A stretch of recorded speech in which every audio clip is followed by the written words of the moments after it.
Hello everyone. Today I would like to read out the fourth chapter titled The Plan and the Plea from my manuscript Beyond Borders Where Peace Lives.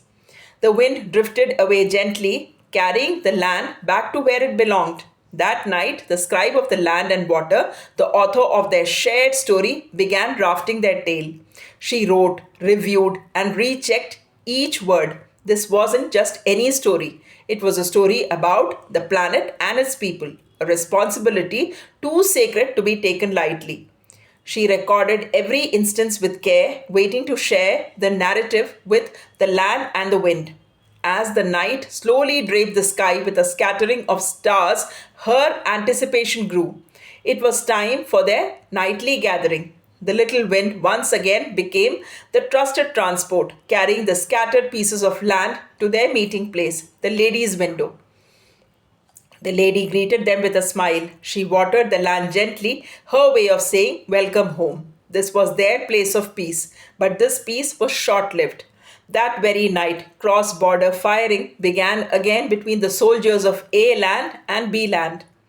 The land and the wind grew anxious. They couldn't let violence return unchecked. They devised a plan. What if we asked the clouds to bring rain, heavy rain, enough to flood the area, not to harm humans, but just enough to halt the fighting, to shift attention, to pause the madness?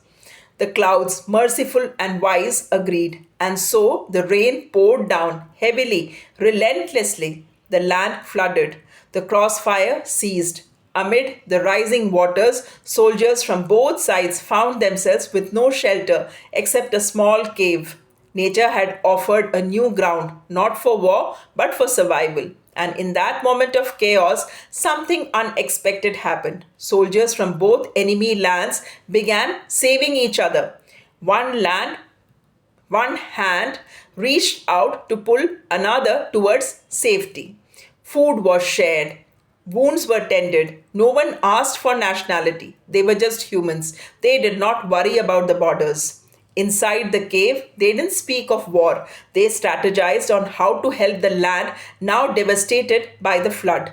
The land had made a sacrifice. Yes, but in that adversity, humanity rose above enmity. A natural calamity had reminded them of something man made wars often try to erase, the shared vulnerability of being human.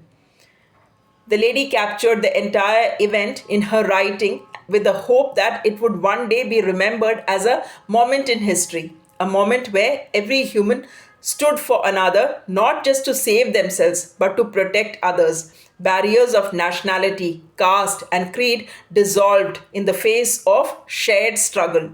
That night, the wind and the land happily returned home, bidding the lady goodbye. But the wind paused on its way. It stopped at a place where an infant was crying in pain in her mother's arms.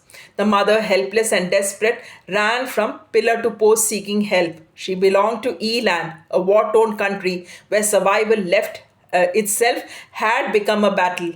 The people around, too lost in their own struggle, couldn't offer support. Just then, a man from G land stopped. He noticed the mother and the child, a doctor on assignment in the region. He rushed to help. He took the infant in his arms, examined her, and gave the required medicine. He also offered the mother some money, bought her food, and dropped her home. She had nothing to give in return, only blessings and a quiet prayer for his well being. That simple act was enough to bring a smile to a face that had been soaked in tears only moments ago. But both mother and child returned home safe and grateful.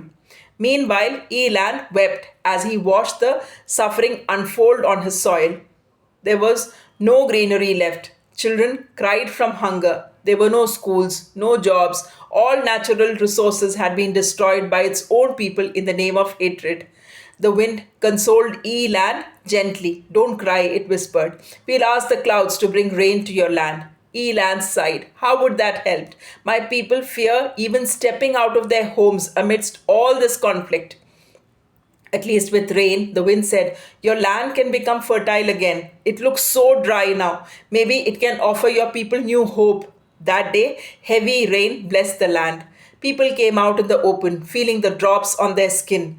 For once, not as warning, but as a gift. They laughed, they smiled. For a brief moment, they forgot the war.